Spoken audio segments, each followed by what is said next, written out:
What's up, everybody? This is the Ikes Inspirations podcast, and today I have a great guest named Dylan Osmon. Dylan is a real estate investor, and he has a great story to share about how he came about becoming a real estate investor and how he was able to find success at such a young age. So, Dylan, can you please do us a favor and introduce yourself to the audience and, give a brief summary of your story and how you got into real estate? Yeah, for sure. So, full name, Dylan Osmon. Scott's a middle name if you needed to know that. But I'm located here in small town, Mountain Home, Arkansas. Started my journey investing in real estate at 22, right after college. Had a full-time corporate job, bought my first property. Just kind of went from there, man. Had a fun story along the way, and I'm doing it full-time now. I've got employees. So, yeah, I've got a couple markets. One here where I live in Arkansas and then one in Mississippi. So awesome, man. And how did you get into real estate? You said you transitioned from corporate job into becoming a full-time real estate investor. Where did that transition start and why did you feel inspired to do that? So I had this corporate job. I don't really know the thing that made me buy real estate. I had read Rich Dad, Poor Dad, kind of a columnist read. Yeah. And then luckily, I don't know if I give this enough credit, but everybody in my family has owned a rental at some point. Nobody's gone crazy with it, but everybody's owned at least a rental. Maybe a house. So I've always kind of known about it, but I don't know. I bought this first property while I had that job, and then I got fired from that job. So I had my first property I ever bought. It was a total crap hole. I was 9 hours away from home, really kind of in a location that is not fun to be in, and just kind of kept rolling with me. And so I got fired from the job, had to finish the property I already bought. And from getting fired, I think that's kind of what put the fire under me for, buying real estate and going full time. Yeah. So it's kind of interesting. Life is all about perspective. And oftentimes I feel like people will look like, oh man, I got fired, man. Like that's terrible, man. I don't have a job. I don't have any income. But for you, you're kind of able to flip it and kind of, it allowed you to change your identity. So, was getting fired a bad thing? I don't know. It seemed like it was great for you. At the time, it was horrible. I mean, at the time, it really put me down. Only now can I look back and see that was a larger purpose. Like, I was meant to get fired. Yeah. And we all have that. We all have good things and bad things in our past that define who we are. So that was, I don't know. I kind of knew at the time, I'm like, I really hope, 5 years from now, I laugh about this moment in life. And I'm not 5 years away from it yet, but I'm laughing about that time. I'm glad that I got fired. That was a great, great, great learning experience. Yeah. And so you said your first property was a crap hole. Can you expand on that? What made the property crappy, and how was your first experience buying real estate?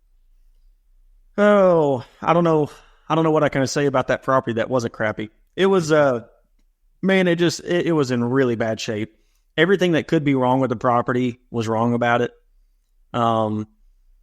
So there was a toilet. It was a triplex is what it was. And two of the toilets and one of the tubs were disconnected underneath the house, and they were flowing straight into the crawl space. So two toilets flowing straight into the crawl space, okay? So underneath the house was literally a pool. I mean, probably 60, 70% of it was underwater, and it was nothing but crap. So that just starts it, all right? There's just our foundation of what the property looked like. And just any repairs that had been done to the property were done horribly. So the roof was a brand new roof. I mean, it was like a year-old roof.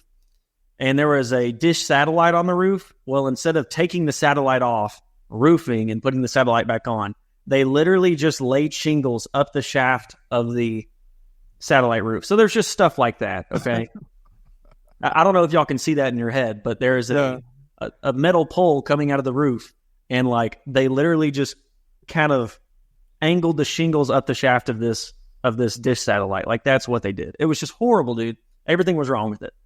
But number wise, when I was buying this thing, I was like, there's no way I can go wrong, because I bought it for, I think, $33,500, $34,000, somewhere right there. Oh, wow. So, I mean, $11,000 a unit, right?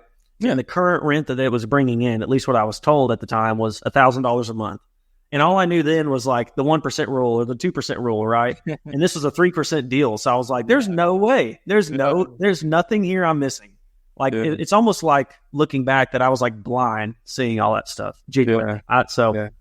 You don't know what you don't know, but the best thing I did was just do something. Like I didn't just sit on the sideline and think about everything I didn't know. I mean, I just moved forward, and that's where I learned a lot. Yeah, and just curious, where was this terrible property that where was it? This was in Laurel, Mississippi. So if you've ever watched Hometown, that's where that show is based. Okay. But I was living like 45 minutes away. So a lot of things, man. Like having to drive 50 minutes to your property to work on it just sucked. Everything about it was horrible. Yeah, man. And so it's just very interesting because at that point, you're dealing with a pretty crappy property, and I feel like you had the choice to really view your perspective on real estate in two ways. You could kind of be like, man, bump this, man. Like this sucks. Like I hate dealing with all these shitty tenants and all these renovations. Or you could have kind of looked at it and be like, wow, this is a unique opportunity. What made you kind of look at this more as the latter statement I made? Why I choose to stick with it and keep going on after having an interesting experience with your first property? I think that was the only option, man. Like my ships were burned. Like I got fired and I had this property, and that was my only option. There was no option for this thing to fail. Yeah. And I like learning that way anyway. I like jumping into something, both feet, burning the ships. That kind of got forced upon me, but some people need that. Like talking with a lot of people who are trying to get invested in real estate, sometimes they leave too many options. Like this is risk. I don't want to degrade what this is. When you're an investor and an entrepreneur and a business owner, you're taking risk. And a lot of people have trouble with that. And maybe that means this is not the game for them. But like, if you really want to be an entrepreneur, if you really want to be a real estate investor, go buy a property and burn your ships. Like make it happen. I don't know if that's the perfect mentality, but sometimes people need that, man. Like, get a deal where you have to make it work. Like, or that needs to be your mentality anyway. Like, you have to make this work. There's no other way. That was my option, man. When you have money, you got to get it done. Yeah, it's kind of like, at least once you start, because one of the things I suffer with, and I'm still trying to get better at, is like when you start an endeavor, you can get stuck doing a lot of paralysis by analysis. But oftentimes, once you start, whether it's that outreach or whether it's that purchase or whatever, the answers start to unfold on how to go forward. Usually, it's better instead of just kind of thinking, trying to have everything planned out perfectly. Like that's usually when the answers start to unveil itself, And so, I'm just curious to learn, Dylan, because you clearly had a lot of success with real estate. I believe based on my research, you said you had 124 units, which is incredible. How are you able to buy so many units despite not having a job or having much income?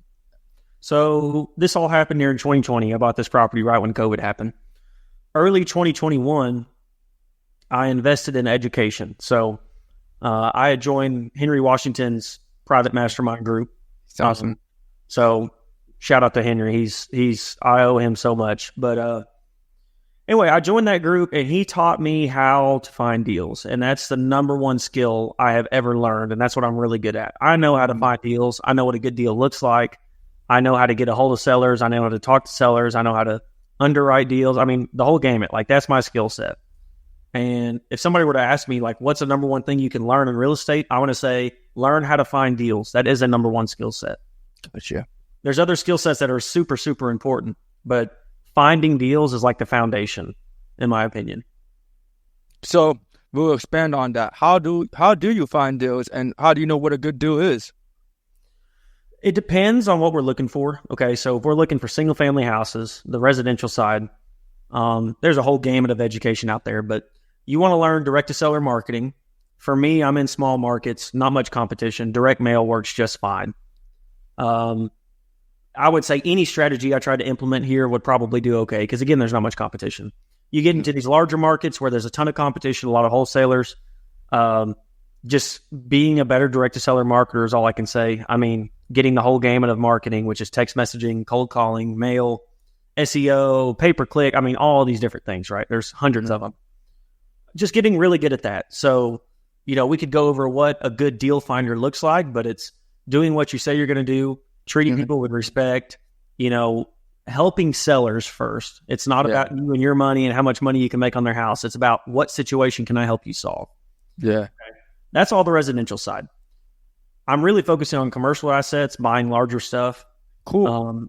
That looks like relationship building. So I send out direct mail sometimes for that. I haven't sent too much. Really, I just like picking up the phone and calling people. And I'm younger, so it's an easy card to play. I say, hey, I'm getting into this real estate thing. I see you have a unit. You think we could go out to lunch? Yeah. And even though I may have more units than them or whatever, like I do play that card. Like, I want to meet you. How have you accumulated what you've gotten? What's worked for you? And there's always something to learn. Unit count doesn't matter. But yeah. What's the biggest deal that you've acquired, and how did you find were you able to find that deal? Unit count wise, it's a 22 unit. Oh, cool. I'm trying to think if that's the highest price one. I think it is. Yeah. An agent brought me that. It was kind of not a pocket listing kind of thing. She was friends with a property manager. That property manager knew the owner was about to sell. I got lucky on that one. That was my first large commercial deal. And truthfully, I got lucky. I got in the right place at the right time.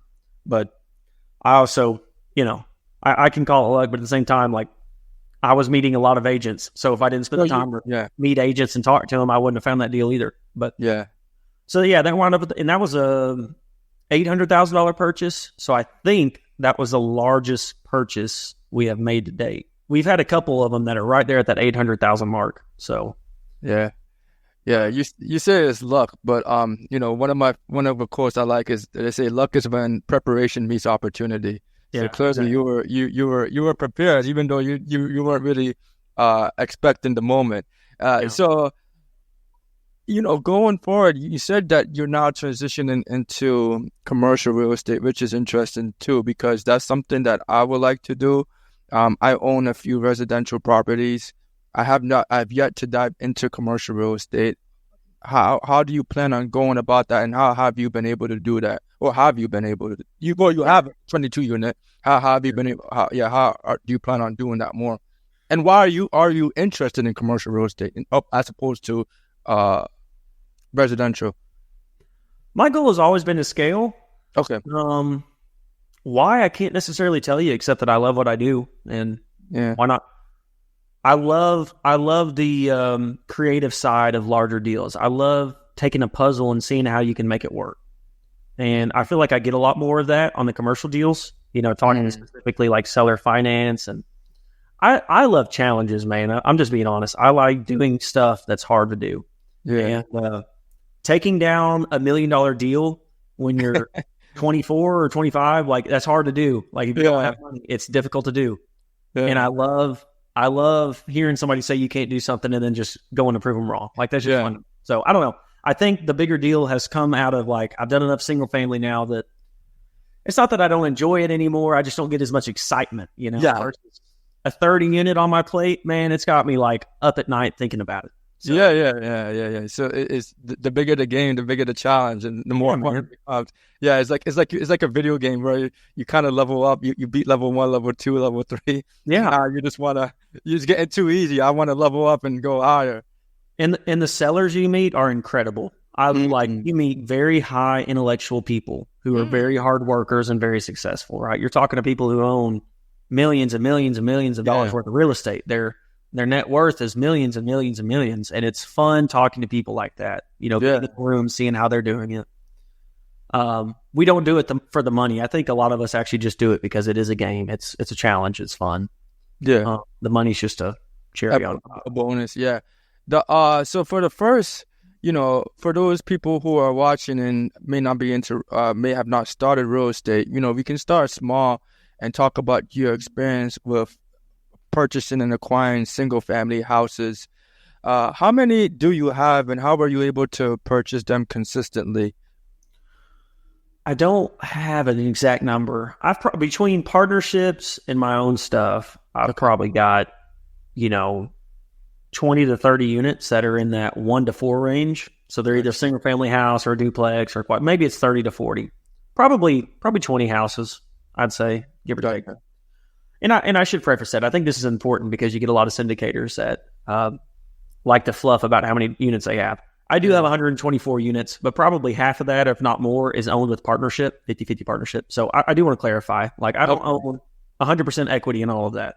Yeah. Still a good chunk of portfolio, but it's just to be clear. Yeah. So yeah, and then how I've taken them down, it goes back to finding good deals, man. If I'm buying something 60, 65, 70 cents on the dollar, like you have to be buying in that price range to be able to recycle your money and do it over and over and over. If I was buying stuff 90, 95, 100 cents on the dollar, like I just couldn't have done what I've done. No way. Yeah. No way. You've got to get good at finding deals. That has absolutely been my foundation. Yeah. And I love that you emphasize that. I've been told by many real estate investors that it doesn't really matter if you have the capital or not. Once you find a good deal, you're going to find a way to like figure it out and get that capital. Seems like that's been embodies your journey, right? Yeah, 100%. I help coach people, and that's everybody's first issue is we tell them to send out marketing, right? Let's go find you some deals. And they want to get all caught up in this. Well, I don't have any money. Like, I need to go talk to bankers first and get this financing. I need to go find these contractors to do the work. I don't want to find a deal if I don't have a contractor ready.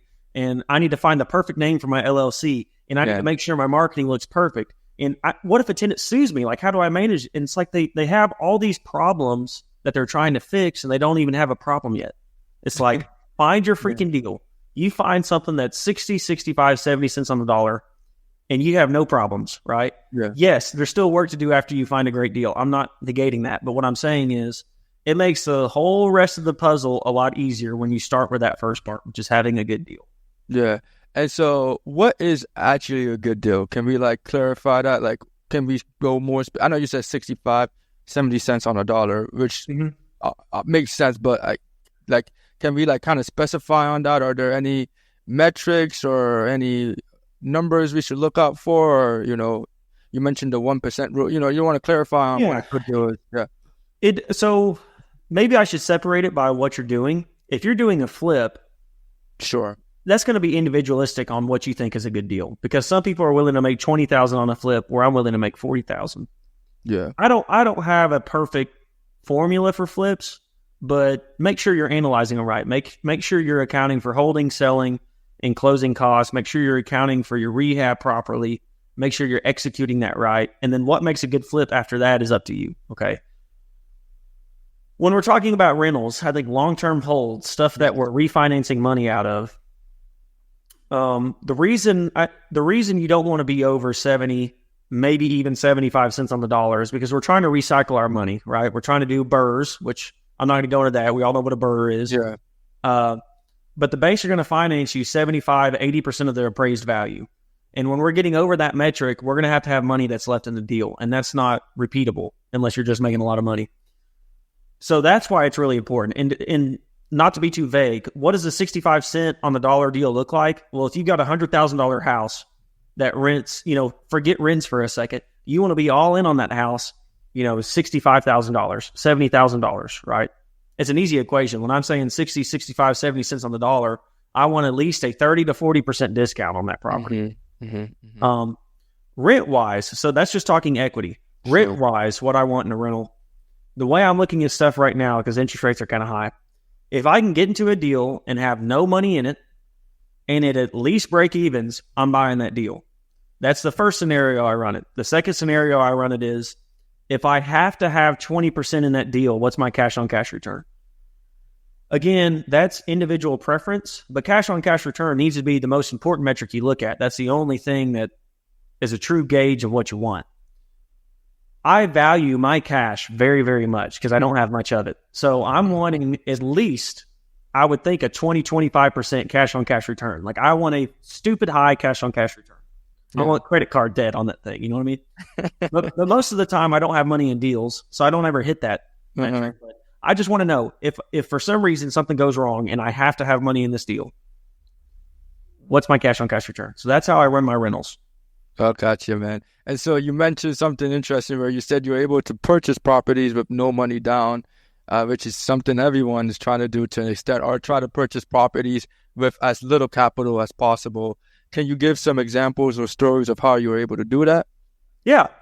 Man, like I do it all the time on single family. That's easy. The larger stuff is a little different. It's a little more complex. But like the small stuff, I've got private lenders. So a very simple scenario to picture in your head. Let's say there's a $100,000 house and I'm buying it for 60. Okay. Well, you know, I go to my private lender and I say, hey, I need to borrow $60,000, or maybe I'll even borrow the interest cost on there too. So let's say I'll borrow $63,000. Yep. And I instantly turn around and get a loan on that property. And let's say I go to the bank and I say, hey, I want a $70,000 loan on this property to refinance out. I bought it. It should appraise for $100,000. And they give me a $70,000 loan. Well, now I pay off my private lender and I own a property without any money in it. So it's very simple. I mean, it's a burr. It's just a very fast one. And sometimes when we say we don't have money in a deal, it's accurate for the back end, but sometimes up front, it takes money in the deal. So what I mean by that is, like, if we're doing a rehab phase, let's say I have to put $5,000 in the deal, but 6 months later when we do the refinance, I pull that $5,000 back out. Well, did I do the deal without any money? I don't know. I own it now without any money, but at some point there was money in the deal. So essentially, you're able to get like a loan from a private lender, and then you pretty much use that loan and pay and do the transaction with the bank. It's what I'm understanding, right? Yeah, that's just one way to do it, man. I've done it with partnerships too. So I talked about this on another episode, but like there was the second deal I ever bought. We bought a $32,000 house that was worth $65,000. That's what it appraised at. Wow. I know. I brought a partner in and I said, hey, dude, you bring me capital. I don't have $32,000. I need your money. You buy this deal. We'll instantly refinance it out. So you'll get all of your money back. And then we'll own this property 50-50 outright. Okay. Or no money in it, essentially. Sure. Well, a year later, we sold it for $65,000. So he made $15,000 for nothing, and I made $15,000 out of nothing, right? So like, you're lit. But that's another scenario. I'm getting into that deal without any money of my own. So you can use partnerships, you can use private lenders. I've heard of banks doing 100% financing. Really? It's not really happening right now, but like 2 years ago, when banks were really aggressive, if you were in the right kind of markets that were super appreciating, you know, there's banks that would finance 100%. Henry's told me about deals like that. He's got 100% financing. But he's buying stuff 30-40% discount. So it can make it happen. Yeah, shout out to Henry. I love watching him. He's very inspiring and he has a wealth of knowledge, and his story himself is just, it's incredible, man. It's like it's kind of like, man, if this guy can do it, man, like anyone can do it, you know? And it seems like he has played a positive he's played a positive influence on you too, man. So I got follow-up questions to that, man. So in regards to private lending, how do you go about finding private lenders and whatnot? Telling people what I do. I mean, that's something we all need to do. Yeah. If I were to ask you what's your job and you want to buy real estate and you don't say I'm a real estate investor, like, hey, people aren't going to know that. Like, you got to tell people what to do. And it's come organically. Like, my main private lender, I started with a very small loan and I paid him a very high interest rate. I didn't know it at the time, but I did a small deal. And then I brought another one back and he saw that I paid him back. And then I brought a larger deal and a larger deal. And now it's to the point where we've built really good trust. We've done large deals together. I've never missed a payment with a private lender.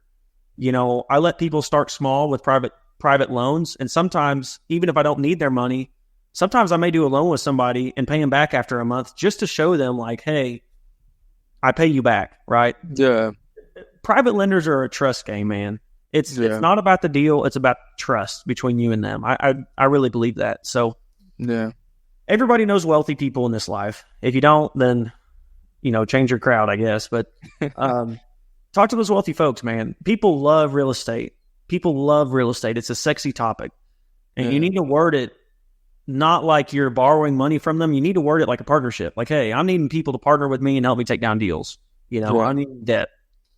And man, make people want to work with you, dude.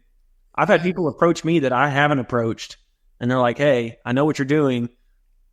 You know, question off the wall, like, do you use private lenders? And I'm like, actually, yes, you know.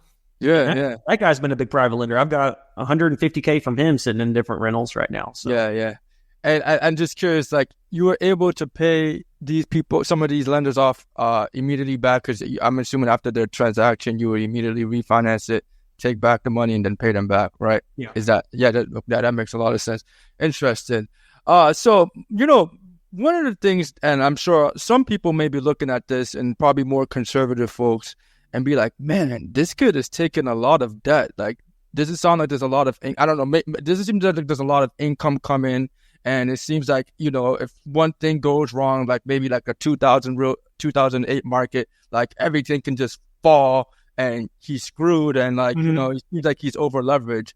What would be your comment to that? And overall, I'm just curious to learn, what is your relationship with debt like?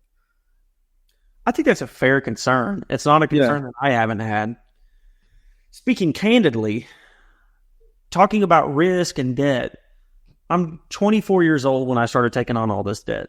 Sure. If for some reason I screw up really bad and I foreclose with all these banks, like, that's not the end of my life. Okay. Yeah. At the time when I started, I didn't have a family. I didn't have none of that. So, like, my risk was low. What am I going to, like, what's going to happen? I'm going to go back and work a job again. I would never not pay back my private lenders. I'm going to pay them back no matter what. But so that's one angle to look at it. Number two, real estate compared to all the investment vehicles out there has got very, very, very low, I hope I'm right in saying this, it's got very low default rates, right? Like, it's a very forgiving asset. Yeah. And if you've owned real estate in the last 4 years, you know that. Yeah. You could make a mistake and you could be forgiven. For sure. I'm in markets that are not high appreciating, like swinging value markets, right? I'm in a very flatline cash flow market. My prices don't move too dramatically, okay? That's true. So it's hard for me to have a 30% downtick on the value of my properties overnight. Like, that just doesn't happen. Do they move up and down? Sure, but it's not like Seattle or Los Angeles where in 6 months property values go down in 30%. Yeah. I'm not dealing with that. Yeah. And when I'm buying 60 to 70 cents on the dollar, like, will the value of this property really go down 30%? Like, it might go down 5%, but I'm still okay. But would it really go down 30% to where I would be insolvent, which means I would be underwater if I tried to sell it? Like, I don't think so. Especially in a place like Mississippi where things don't really move as fast, right? Right. Yeah, I mean, so I'm also getting into this last deal. I can go off a tangent on that question, but last thing is, when I'm buying these rentals, I'm making sure to account for all of my costs. Okay. Mm-hmm. This is something people make the mistake of. They buy a rental and they think their only costs are, a mortgage, insurance, and taxes. Sure. Yeah. Which, if you've owned a property, it's a hell of a lot more things than that. You got vacancy, you got repairs, you got CapEx, you got management, you got all these other things, right? And if we don't properly account for it, sure, we get caught down the road after we buy. Yeah. But when we properly account for it, we keep the right cash reserves needed. As long as we underwrote that property to cash flow and it performs that way, there shouldn't be a scenario that we lose our ass and have to sell. You know what I mean? Yeah. Debt doesn't bother me, dude. Debt does not bother me. It's good debt. Read Rich Dad Poor Dad. It is good debt. No, I'm with you. I completely agree. I'm only still man in an argument because I think it's always important to acknowledge both sides. But at the end of the day, like, even if hypothetically, like, for some reason, like, everything just went down and like the market just crashed, which I highly doubt, because real estate is a very slowly appreciating game, especially in your market. It's like, okay, well, it's not like you still have your life. You're still alive. Like, you know what I'm saying? It's not like anyone's killing you or you're in jail or like you're in a much terrible situation. You know what I'm saying? It's not like, even if all that stuff happens, which the chances are like less than like 0.1%. It's not like, not like the situation could be a lot more worse if you kind of think of it in different ways, for sure. I'll word it like this. The risk of buying real estate is a lot less than the risk of not buying real estate, in my opinion. Yeah. Like, I think my best case, like, to me, having a solo income, like a salary, I know how fragile that is personally. Ask me how I know. Like, that's way more risky than having 30 units that are, supposed to pay you once a month, right? Like, that's my opinion. Everybody's going to have a different one, but if you put pencil to paper, leverage will beat no debt all day long. Like, Dave Ramsey's got a great mindset for some people, but like, it's leverage is going to beat that for sure. Yeah, and over time, as you continue to maintain these properties and own these properties, the leverage and the debt slowly decreases because the equity value increases, But that's part of being a good real estate investor and a landlord. Yeah. See, inflation makes the value of my property go up. Inflation does not make the amount of the loan go up. Yeah, which is beautiful. Yeah. It's beautiful, yeah. man. Which is lit, man. So yeah, man, I'm glad, man. I'm even talking to you. It makes me kind of reimagine my relationship with private lending because I have a few properties and they cash flow well, but I feel like I haven't really been able to purchase properties at a fast enough rate due to my relationship with debt and how I view it. But I think having a private lender, would definitely help, especially if you start off purchasing properties that are not so big or risky. I think that's a good way to start for sure. Yeah, everybody's got to start with their baby steps. I'm not saying to go out there and buy a 30 unit your first deal. Single family, do a couple duplexes, do an 8 unit, and then start inching up, man. Yeah, man, for sure, man. And so, you mentioned that you have a family, which is congratulations, man. It must be an incredible blessing. I hope to have one myself one day. How has that affected the way you do business and view life in general? I value time a lot more right now. My wife's been there since the beginning. She wasn't my wife always, but she was right there with me in that first property, digging up roaches and poop and all sorts of stuff. So she's an OG, but had a daughter, got a 10-month-old daughter. Made me value my time a lot more for sure. And it's tough, man. I'm not going to lie.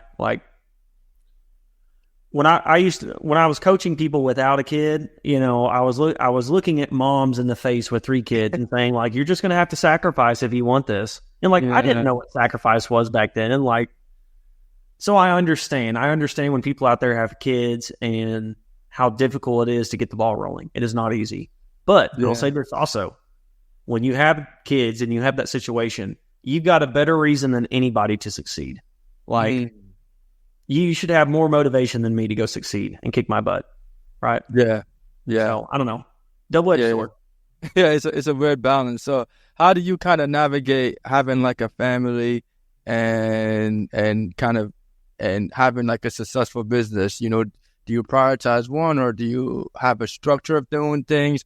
How do you go about doing that? Because I feel like too much of either or can kind of screw you up, How do you balance? Yeah. It's a balance thing. I don't know. I'm not great at it. It causes some issues. Yeah, I mean, if you're an entrepreneur, you'll know this. Your business will cause a fight between you and your spouse at some point. Yeah, it's a beauty of the beast, man. When you love what you do, you just have to set boundaries on everything. I'm trying to learn in this phase how to turn my mind off when I leave the office and go home. How do I shut my brain off and not think about work? Because I've done this long enough now. There's problems every day. There's work to do every day. It'll be there tomorrow. It's something I'm still learning. Yeah. I'm not a great guy to ask on how to be successful. No, dude, I get it. Relationships and girlfriend.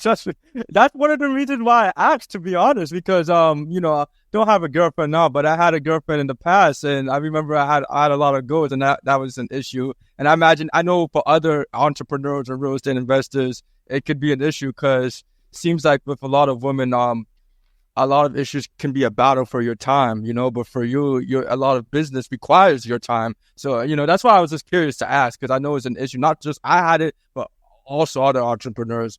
But, man, so my next question that I had for you is, what is the most pivotal decision you made in your life, and why did you feel like it was so pivotal? I'm going to shout out Henry again. I think it was joining that group, learning how to find deals. Yeah. Wow. Marrying my wife. I mean, kind of going back to that subject, but your wife will make or break you, that partner that you put in there. If they're not with you on the vision and supporting you, it's tough. So if you're already married, I don't know what to tell you. But if you're looking for that person, I mean, choose right. I mean, that's important. Yeah. So finding your wife and joining Henry Watts. Damn, man. Henry Watts, I've never actually been part of his mastermind group. I've seen him on social media. I've watched his videos. Think he's incredible. Never really actually got the opportunity to interact with him. maybe I'll see if I can get him on the podcast. But yeah, man, he is. I didn't know I wasn't expecting that answer, but damn, man, yeah. I know it. Yeah, man. I don't know. It was kind of a big step at the time to invest in education. And it's funny, I just got done with college. I had just got done with paying thousands of dollars for a degree. Yeah. And I questioned paying an amount of money for that, And I'm like, what am I looking back? You're like, what am I doing? But I remember putting money down in like month 3, I got a wholesale that made me like $12,000. I'm like, holy crap. What is this? Pivotal, man. That was a pivotal decision. And then I've had other groups that I've joined that have been, I've got another group called Capitalist Cartel, which is really good for, it's just a group of people that are all doing large commercial deals. They have made me think bigger. They have taught me how to pencil these things together. So I've taken like Henry's mindset of how to find deals, and I've coupled it with a group of people who buy large deals, and I'm just trying to go to town with it, man.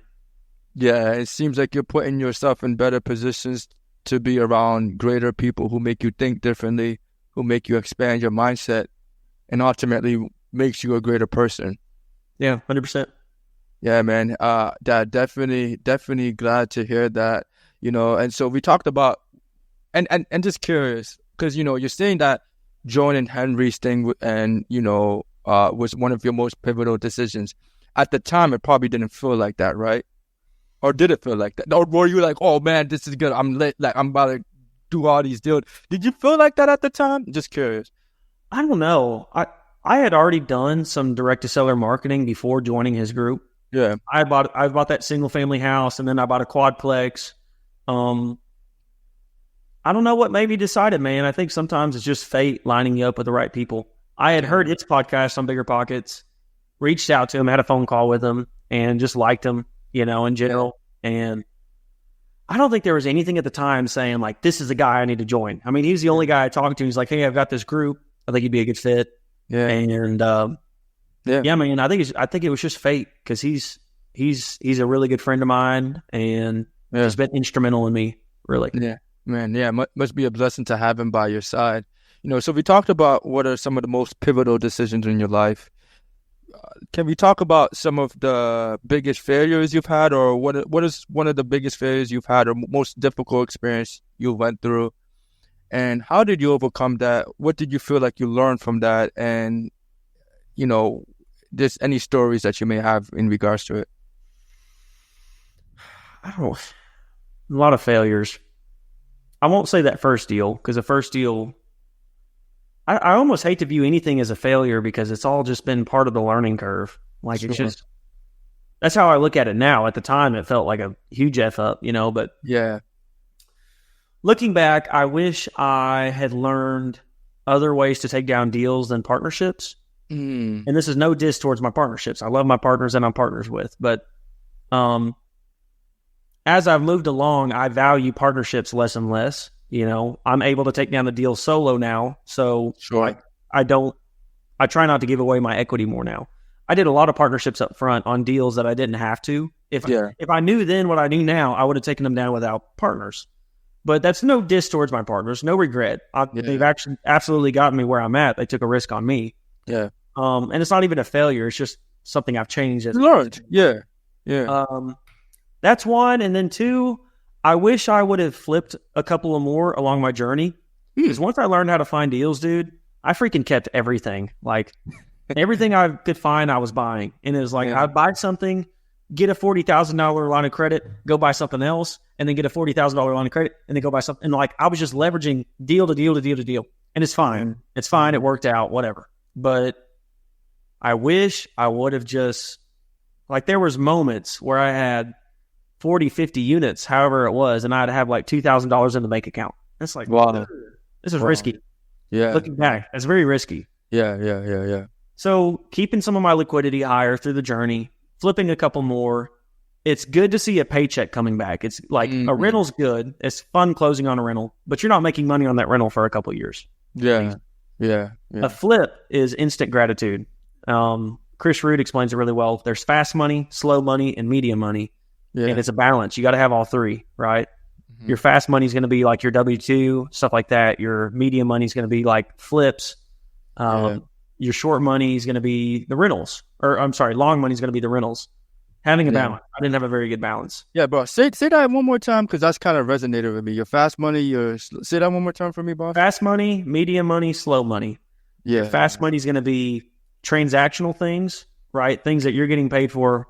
So it's like you own a business that's daily transactions. You have a job that you're getting W-2 income. Yeah. It's like very transactional. My wholesaling, I would say, is fast income.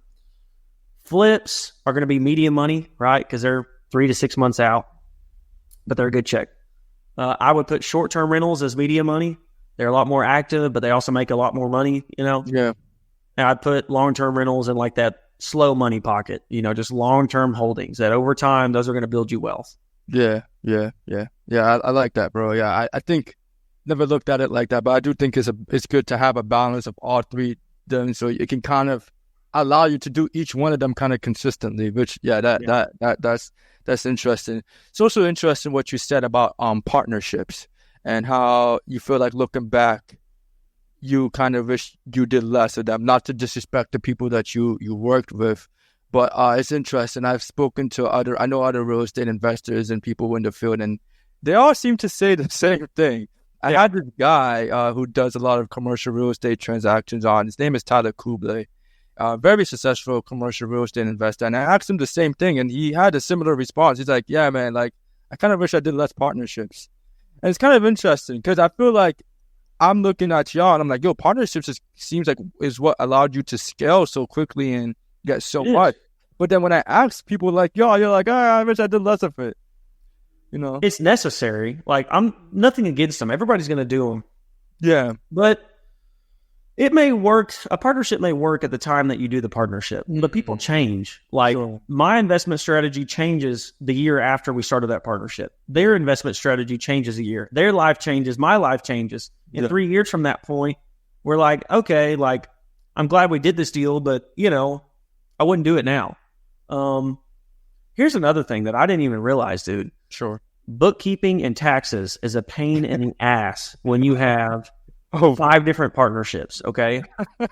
having 10 pass-through entities like single-member LLCs versus 10 partnership LLCs is dramatically different on bookkeeping and taxes and what that looks like. Like, that part has been a cluster for me, keeping track of all that, honestly. So yeah.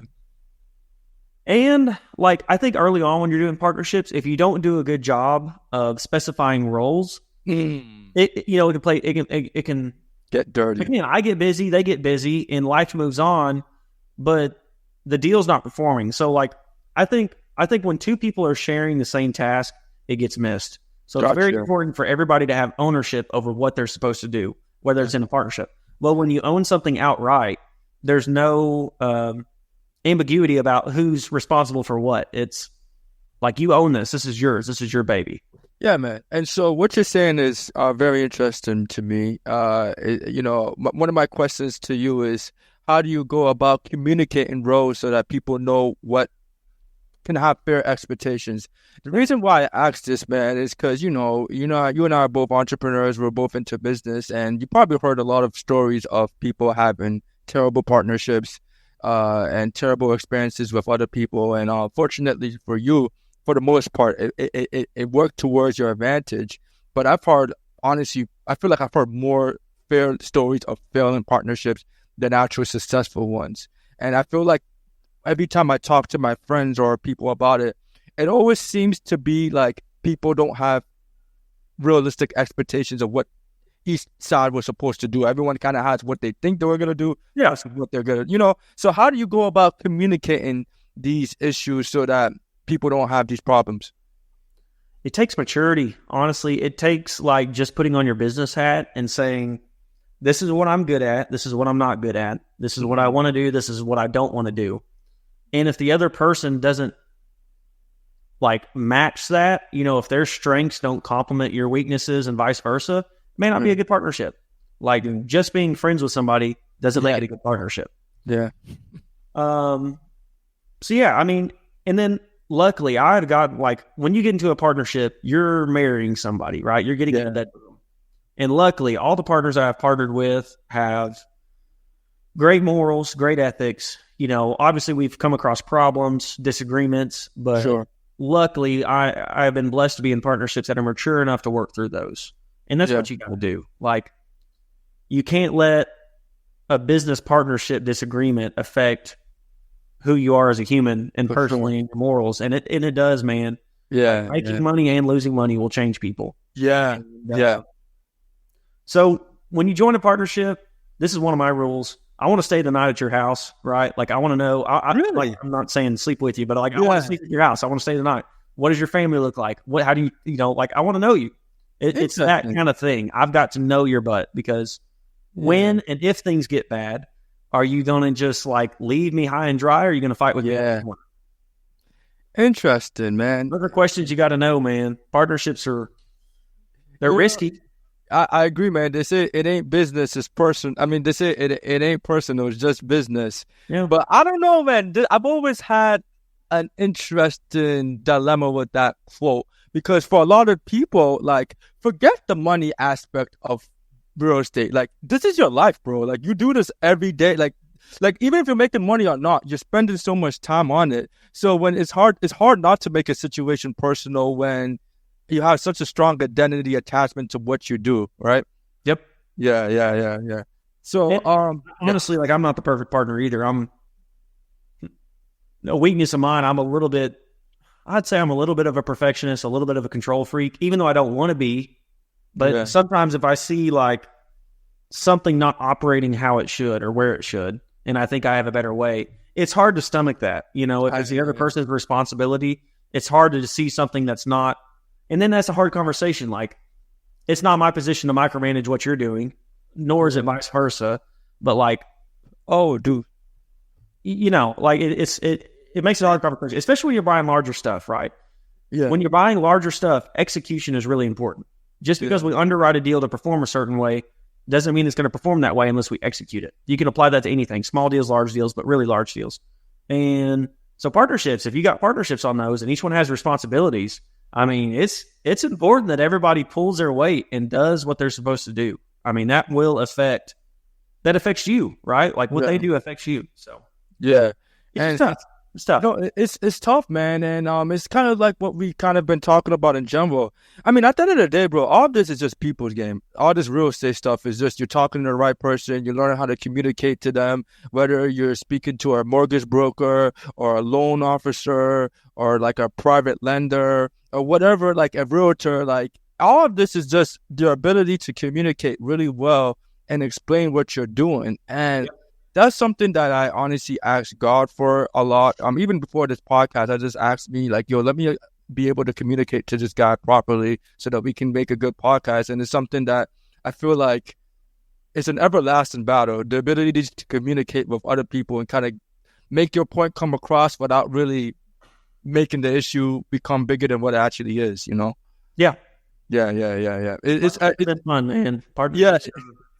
It's like having employees. It's like a whole new thing. I don't know. Yeah, man. No, it's just, I like that we're talking about this because it's interesting to me because I'm gonna be honest, I've never really had any partnership issues, but I also haven't scaled like you. I've actually declined a lot of partnership opportunities, most of them being with my friends because they see me buying real estate. They're cool with me.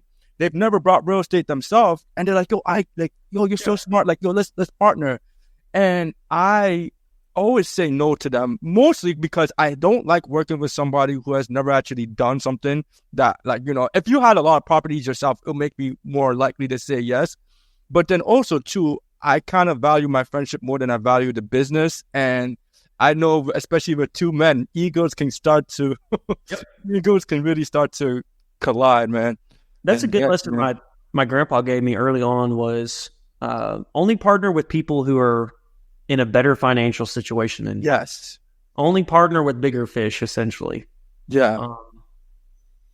Because you don't want it to be like this, but like you have a lot more to get. They have a lot more to lose than you do, right? Yeah. So I guess it just kind of ensures it's a lot easier. Like if you were to partner with somebody that's never done a deal, Yes. It's a lot easier for them to turn and walk away and not think about it. Like they haven't built up all these relationships with bankers and private lenders and contractors. Like it's nothing. You have a lot more on the line. You can play that scenario however, but partner with people that have, a bigger vision than you, bigger financials than you, and just bigger fish. I think that's healthy. So yeah, I completely agree. It's kind of funny that you said that. I'm not where I want to be yet financially, but I've always said in the back of my head, yeah, maybe I'll partner with you when I have a lot, like millions of dollars in assets, and we do some type of transaction because I have so much money. It doesn't affect me that I lost 50,000 or 100,000. Right now, I'm not gonna lie. If that happened, and it might be like, oh no, break in and whatnot. But I kind of told myself maybe when I'm in a much better position and the financial loss doesn't hurt me as much, because I would hate to argue or have some type of friendship be over money essentially. Yeah. So my next question for you, bro, is I'm also kind of curious because you're also a musician, which is interesting. I read that you're a musician. What has that been like playing music, and what's the contrast between being a musician and a real estate investor? Oh man, music's just another passion of mine, but it's kind of been a slowly fading away passion as real estate has picked up and become more. I mean, I started gigging when I was in college, and I've put out an album on Spotify since then.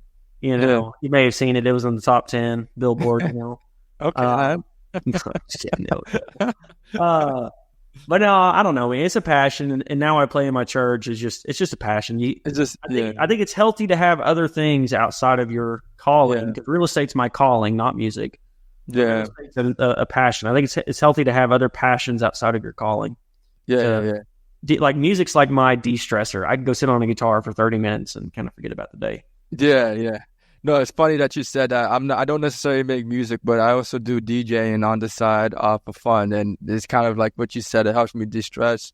It's just for fun, not trying to be a big time DJ or anything, but it's just a cool way to connect with people and like decompose, So it's interested to learn more about that. I do have a few more questions for you, Dylan. Knowing what you know now, what would you tell your younger self, and how would that kid respond to that advice that you have for him? Two things: think bigger, which everybody says that to their younger self, think bigger, and focus more. And I really I'll probably still say this about myself 4 years from now, but I'm flipping homes. I'm buying larger assets. I have partnerships, but I still buy stuff solo. Like I have all these different facets, you might call it. I think it would be a lot easier to just freaking simplify and just go focus on buying large multifamily. I'm kind of talking to myself right now. Yeah, it would be easier to just go focus on buying large multifamily and not doing anything else. But I make it complicated. I bought a resort last year that's all hospitality. Okay, hospitality is a ton of freaking work. I've got all these different partnerships. I'm flipping homes. I'm buying larger assets. I've also, because I brought on all this payroll, I started offering out to do work for other people because payroll is stressful and it's expensive. So, but now I have this whole new thing that I need to build up: how to invoice customers, how to do this, how to do that. There's all these different things. Focus, I think, would have helped me some. Yeah. I think it would still help me. It's just difficult because it's simple to say focus on one thing, but that's not what it really looks like. I mean, to buy a lot of multifamily, I need a team. Well, a team costs money, and I need fast money coming in, right? Multifamily, slow money. So how do I get fast money? Well, I need to flip homes. Well, so then I need more team. It's like, okay, well, now I've got all this payroll and flips aren't consistent. So now I need to cover this payroll somehow. So now I need to offer out their services to other people. So it's easy to say to be focused, but it's, when a resort come across my plate and it's 60 cents on the dollar, there's no way I can't buy this. It makes $100,000 a year. What am I, it's like, it's like the red dress opportunity, or like in relationships, it's like you're married to a girl, but you see like a really hot girl and you're like, dude, like, I wonder what it's like being with her. Like I'm not going to agree to that because I'm married. Well, I don't want you to get in trouble, but I'm just giving you the analogy of what, like, it seems like what you're going through. And it's kind of like you just want to stick to the basics and stick to the ground. So in personal for you, what do you feel like that one thing to focus on would be for you? Like, you know, you said you want to focus, like what is that? If you had really, like, I know you got so much going on. Listen to where you plan. If you had to just focus on one thing, what would it be? And why? Number one thing I do, the number one highest dollar per hour task I can do is talking to sellers. And I don't do enough of it right now. I've just been so embodied with all the operational things going on around me. So the best thing I can do is just be on the phone all day long talking to sellers and finding deals. That's what I'm really good at. And, you know, once I get everything else outsourced and systemed up and it's all doing its own thing and I'm back to doing that, there's going to be a day where I hire that out. And then the number one thing I can do is just be a visionary for my company and, you know, control the direction of it and let my team do its thing. But right now, acquisition, I love it. It's a high dollar per hour task. It's what I should be doing. Yeah, man. Yeah, well, I love the vision you have, and hopefully one day, you know, with a lot of consistent work and focus, you're able to be in a position where you can, you know, be a visionary and actually do all the things that you're trying to do. You know, so for people who are interested in learning more about you, or perhaps want to reach out to you to network, or, you know, maybe, I don't know if you still want to do partnerships, but whatever, like just learn from you, being, you know, or if you're a private lender, I would love to partner. Okay, you know, I hear that. If you're a private lender, hit up my guy. But but anyone who may just want to contact you for whatever the reason, like, you know, how can people reach out to you? I'm not a great social media guy, but I get on there. I post. I'm on Instagram, Dylan_Osmon. I'm on Facebook, Dylan Osmon. That's kind of the main ways, man. I mean, reach out to me. Come stay at my resort. Pay me some money. That would be great. Come visit the area. But yeah, that's pretty the main way. Just hit me on social media. Okay. I would love to be more active on there. I'm just busy. Yeah, man. It's better busy than doing nothing, man. You know. Yo, Dylan, honestly, it was a pleasure having you on. I learned a lot about real estate, and, you know, I see myself in you because I think you and I are like we're around the same age. And so to see you kind of doing all these deals and whatnot, you know, although it may be stressful, it also makes me feel like, yo, I can do this myself too. Maybe not on as big as a level, but at least as consistently as you're doing it. You know, I would love to do that as well. Yeah. So, yo, Dylan, thank you for coming on, and you know, God bless you, and I wish you much success in all your real estate endeavors, bro. Thank you, Ike. Thanks for having me. Yeah. See you, dude. See you, man.